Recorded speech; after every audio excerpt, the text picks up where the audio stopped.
Hello, I'm the Nostalgia Critic. I remember it so you don't have to. A Warner Brothers anime film that isn't the Iron Giant? Pfft, sold!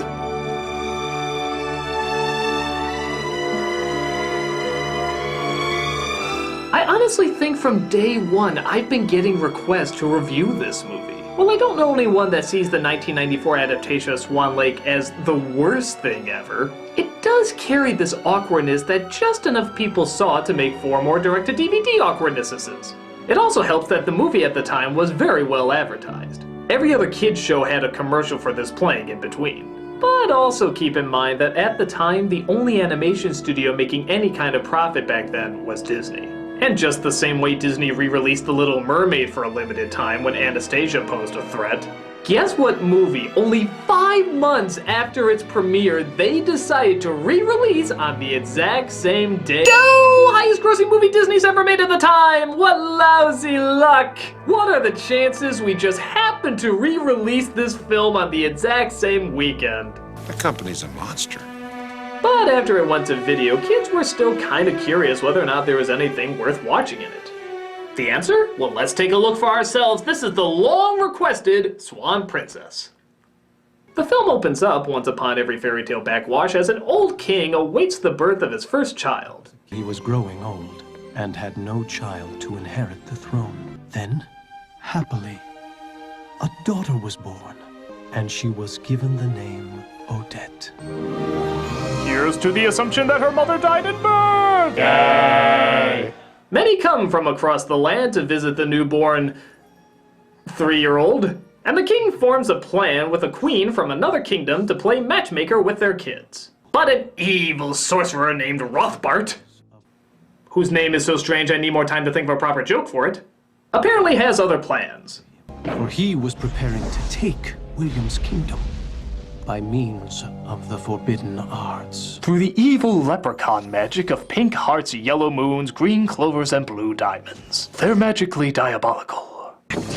Though his scheme is stopped, our villain, played by the late Jack Palance, swears his life to get revenge. Someday, I'll get my power back. And when I do, everything you love will be mine. You were my #1 guy! So a young Odette and a young Derek are forced to hang out with each other. But, as is typical of any 90s romance, they of course had to hate each other throughout the majority of the process. I can't believe I'm stuck with her all summer.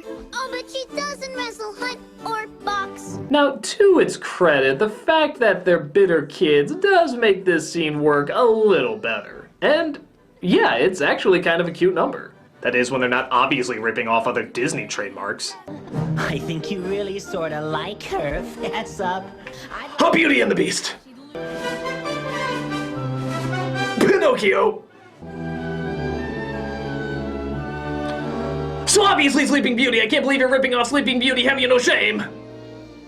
This isn't my idea of fun. But then, quite literally out of nowhere, they suddenly love each other. Again, I guess like most 90s romances. She started out as such an ugly duckling, and somehow suddenly became a swan. Oh, now isn't that a charming lesson? Years of hate and abuse are fine in a relationship as long as your sexual urges deem your partner a sweet piece of ass. Hey, it worked in Meg Ryan films and she turned out just fine. Don't do what they do in Meg Ryan films. Arrange the marriage. Arrange the marriage? They've been arranging it practically since you were a sperm. Wait. What? You're all I ever wanted. You're beautiful. But what else? What else? What else is there? Wait, I know this one. I can put my dick in you. You're sizzling arm candy. You're a means to my incredibly shallow end. We tried, Huberta. No one can say we didn't try. All of these years of planning. Wasted! Yes, the parents should be very upset that a couple who hated each other yet were forced to be together still end up hating each other. Clearly, this is all the children's fault. You must see something other than Odette's beauty. Oh, of course I do, Rogers. She's like, you know. How about... And then... I mean, right? Look, she makes my hose jump, okay? It's the Middle Ages. Love is like an appetizer. It's good to start off with, but not essential. But little do they know that ROTHBART, God, it's like the sound you make when you hiccup and belch, ROTHBART, turns into an evil animal and takes Odette away. Derek arrives on the scene. Who did this? A great animal. It's not what it seems. It's not what it seems. We're not Disney. No matter how hard we try to make it look, we'll never be Disney. Where is Odette? Odette is Odette. Well, I know she's Odette, but that doesn't answer my question. Gone. Odette! I will forever miss your beauty and nothing else! So we discover that the evil ROTHBART, sounds like a gay porno with the lead singer of Van Halen, has kidnapped Odette and has whisked her away to the horrible, devastating, prettiest evil lair banishment can buy.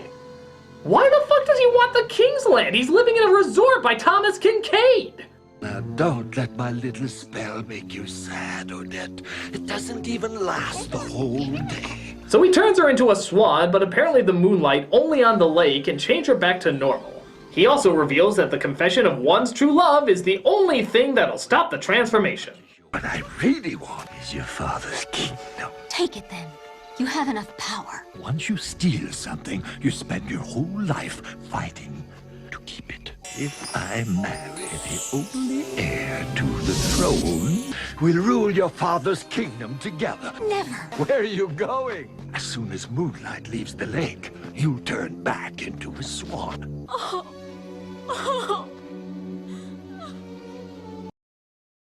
Wow. I mean, wow. You've been waiting over, what, 10 years to put this plan together, and that's your big magnum opus that you finally scrounged up? Alright, come in here. I'm sorry, it's just I need help to get this out as quickly as possible because there are just too damn many to go through. So, without further ado, everything wrong with this plan in under 40 seconds. Go! If she did agree, what's to stop her from changing her mind after the spell is broken? If Odette is a swan, what's to stop her from flying away and communicating with someone by writing in the sand? If he wants to marry her legally, why doesn't he just hypnotize her to say yes? The only thing to break the spell is the person confessing their love. Why? Seems counterproductive to the plan. What's to stop her in human form from sneaking up behind him and knocking the fucker out? Is there really no law to marrying banished people? Kinda seems like a no-brainer. He disappears in the day doing nothing. Why doesn't he do something? Couldn't he threaten someone she loves to force her to marry him? She doesn't really have an incentive. If he can change anyone to anything, why doesn't he change anyone to anything? He can make himself look like the king, he can make someone else look like Odette. There's a million other ways around this. Oh, that's it, but thank you guys so much. Now back to the closet until I need you again. No, but it smells like dead armpit in there. Go! Usually next time I have a Sam and Max joke. Never makes enough of those. So Derek tests his skills by having an arrow shoot at him. One can only hope this leads to a Saint Sebastian homage. You don't even know who that is, do you? Don't go to Google, your soul knows the truth! No!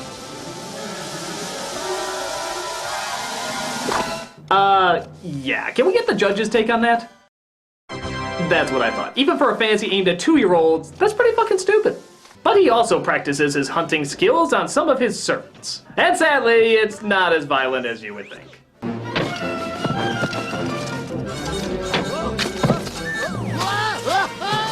5 episodes of Animaniacs were given up to bring you this. Now we'll never see the episode where Pinky and the Brain kiss. Lord Rogers, I must object. We are musicians. We are a band, and not a band of animals. This masquerade is more than I can bear. Is this really warranting of a song? Do these characters we've never seen before and won't see again demand a musical interpretation of their emotional struggle? Well, something you'll discover is, remember how even though it was kind of corny, the child characters were actually pretty distinct, memorable, and even surprisingly enjoyable? Well, that was before they remembered, oh yeah, we're Diet Disney. Anything that was different and unique has to be tossed out for 1 calorie of the enjoyment. Because of this, Odette and Derek have little to no personality from this point on. Yeah, see how expressive they are? See how funny they are? See how different from every other animated film out at the time they seem to be? Chuck it! Now watching our characters is like seeing an unsalted cracker propose to a sheet of sandpaper. Nothing stands out about them at all, and that somehow is supposed to make you care about them. So, to make up for how incredibly boring they are, they give all the colorful songs to hastily rush comic relief that serve little to no purpose in the story. Like the Coach Servant song. Girls would walk or run or even crawl. The women we know aren't gonna marry Derek, so there's no purpose to them at all song. Princesses on parade. And of course a song so desperate to be popular they named it after a dying 90s t-shirt franchise. No fear.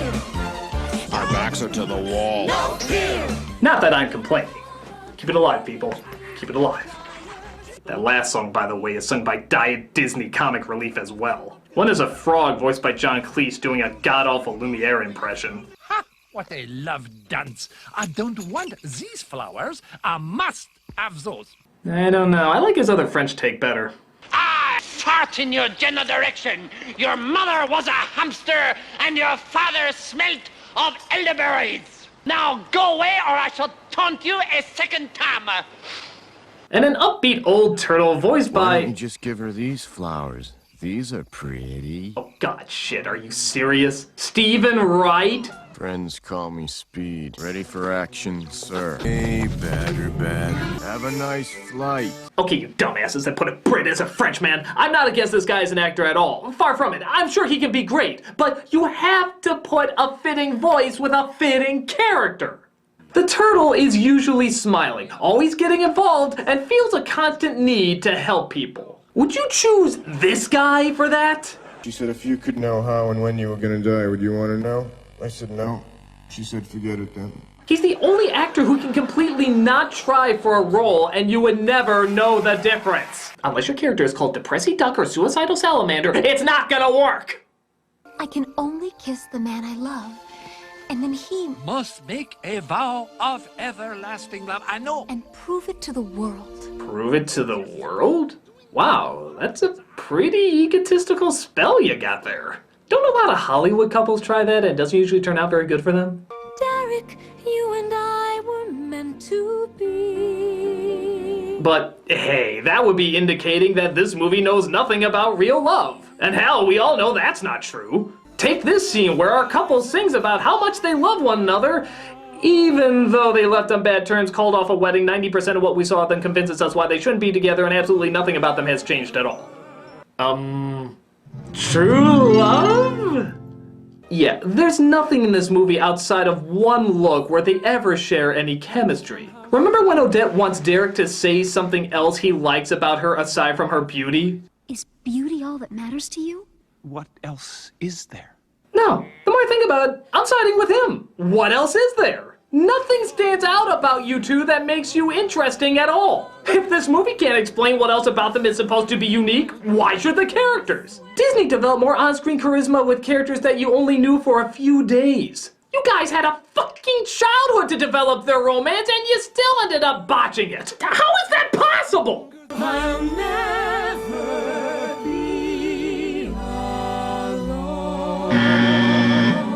So Derek is bound to figure out what the king's last words meant by the great animal. It's not what it seems. An animal that can change its shape.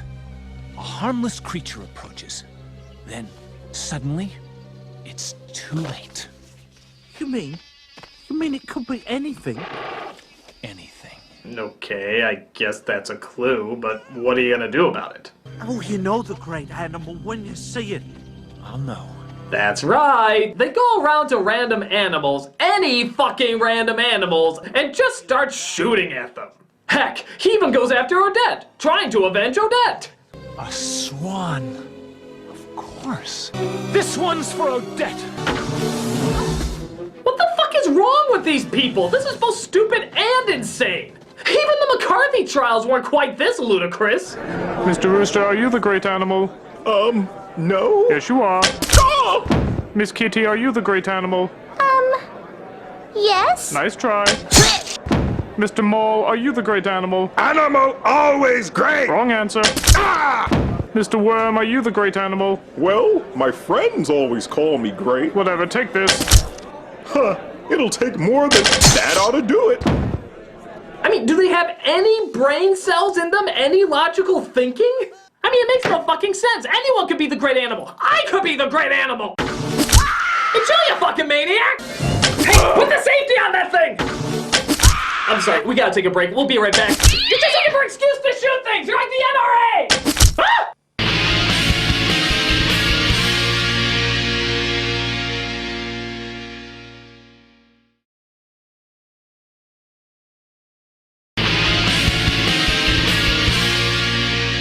So Odette tries to outrun Derek while her cuddly friends try to help her out. He can't even see us anymore, let alone... Ah!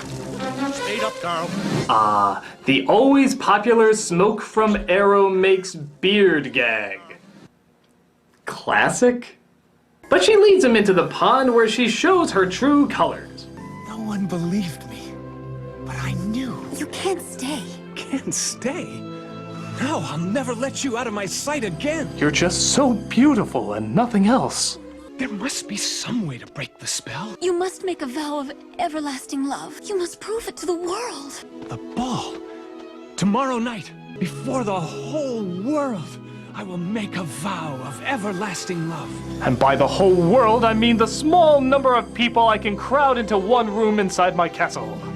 I hope the spell is not a number cruncher.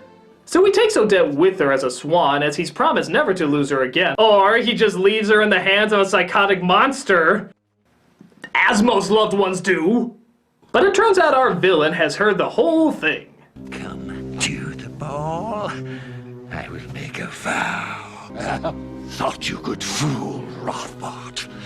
Did you? Why can't you just get Stockholm Syndrome like everyone else I brought here? I had the turtle ready to marry me in a week. So he develops a new plan. Now he's gonna change his helper into Odette and have her go in her place, which was, what, plan number 5 we discussed earlier? And he announces this, of course, in song. Up till now, I pull my punches. I intend to eat their lunches. My God, there's nothing more terrifying than a tap-dancing sorcerer who plans on eating people's lunches. This diabolical baddie has entered the realms of rude. Rude! Bad guy, I was born to be.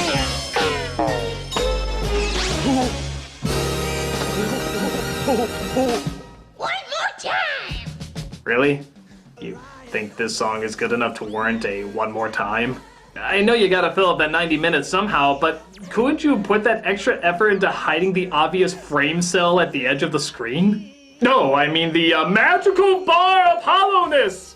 That seems to make an appearance quite a bit in this movie, actually. You know, this film's empty enough without uncompleted backgrounds. So while the queen prepares the ball to match up Derek with another princess, Derek prepares to use the ball as a chance to confess his love. But everything, apparently, needs to be quite specific. I don't want red roses. I want white. Like a swan. Would you feed this to a swan? Take it back. No, Rogers, hold it. Tonight, the music must be played soft and graceful. Like a swan. These bowls, they must be made bigger so people can dip their heads in them while eating. Like a swan. These floors, they must be prepared for people to shit all over them whenever they please. Like a swan. These clothes, we must find something more fitting, like... No, that's just stupid. So Odette is locked away by Rothbart. Sounds like an IRA plan involving the Simpsons. While an imposter goes in her place. Oh, I was so worried. I almost thought... Nothing could keep me away.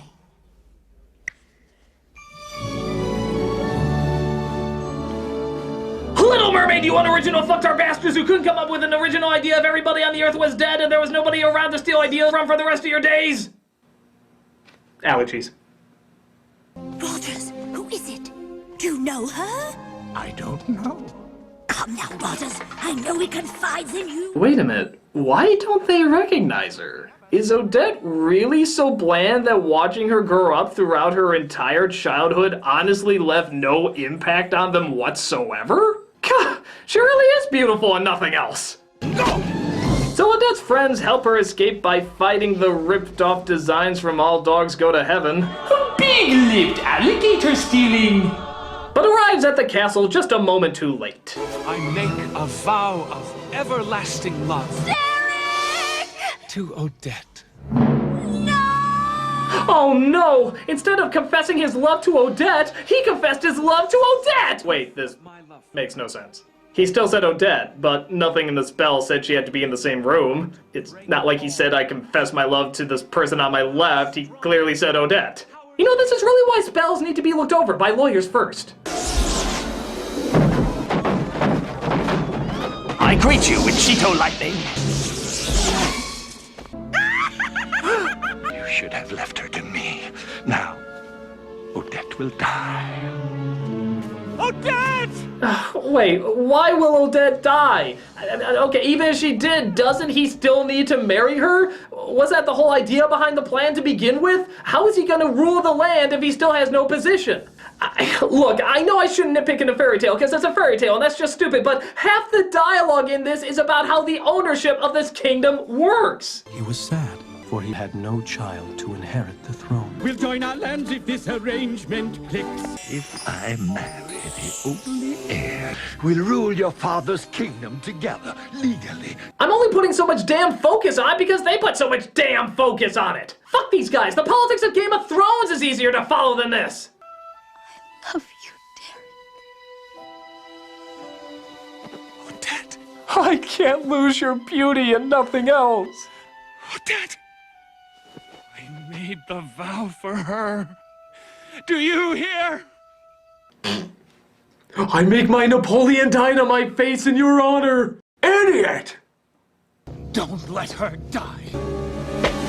Only if you defeat me.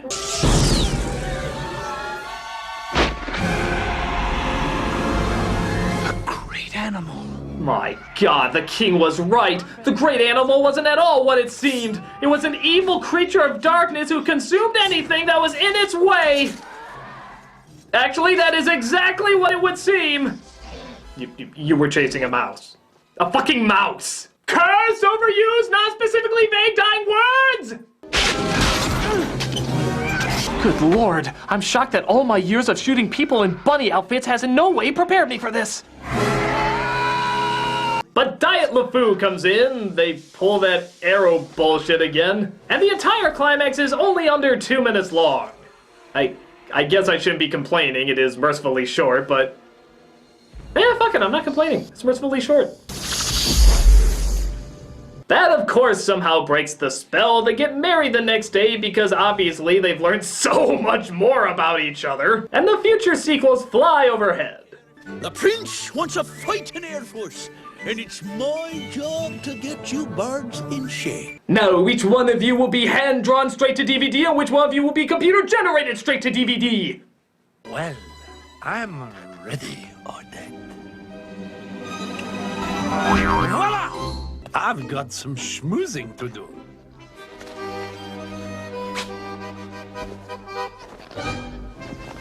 Alright, let's just decree that somehow the Princess and the Frog probably ripped this off, and we can all go back to making original content again. Okay? Okay? Because there's not much more of this Diet Disney I can take!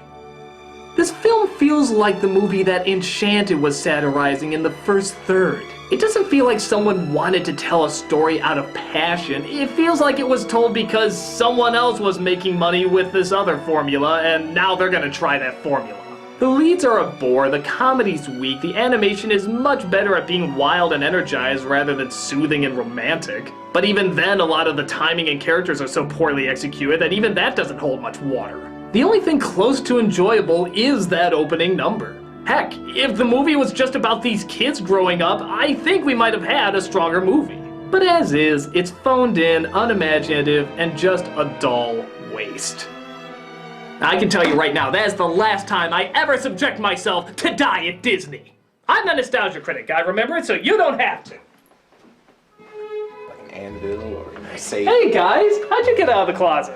Oh, we've had a way out for a while. We've just been making you think we're always stuck in there. Yes, and we've been using our time growing bitter against you and working out a way to seek our revenge. That's great. You know, I gotta tell you, I am so sick of these Diet Disney spin-offs. I'm so in the mood for something new. Well, why not try this? It's Diet DreamWorks. Oh, no kidding. What's in it? Oh, everything from the Nut Job, Hoodwinked, and all the Rio and Ice Age sequels.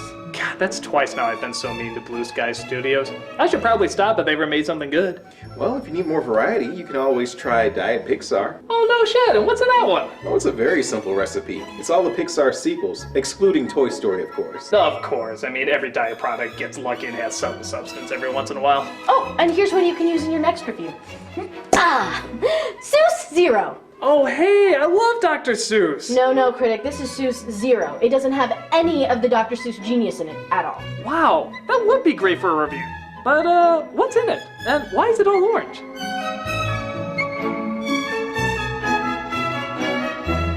Oh, no!